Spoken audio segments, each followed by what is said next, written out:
চুপিসার বারে বারে খোঁজে এ জীবন। বিজন, তুমি খুব কষ্ট পেয়েছো তাই না? কেন কষ্ট পাবো কেন? আমি তো জানতাম, সেই জন্যই তো আমি তোমার সঙ্গে কোনো রকম সম্পর্কে জড়াতে রাজি হইনি। বামুন হয়ে চাঁদ ধরতে চাইলে বামুন কি কোনোদিন চাঁদ ধরতে পারে? আমি জানতাম সোনালি আজকে সবাই তোমাকে দেখতে আসবে, সেই জন্য তো আমি এখানে একা একা দাঁড়িয়ে পুরনো দিনগুলোর কথা ভাবছিলাম। সোনালি তোমার সঙ্গে বিয়ে না হলো আমি কিন্তু হেরে যাব না।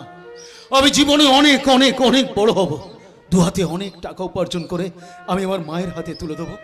তাহলে আমার মা আর আমাকে লাথি ঝাঁটা মারতে পারবে না, দুবেলা ভালো মন্দ পেট ভরে খেতে দেবে।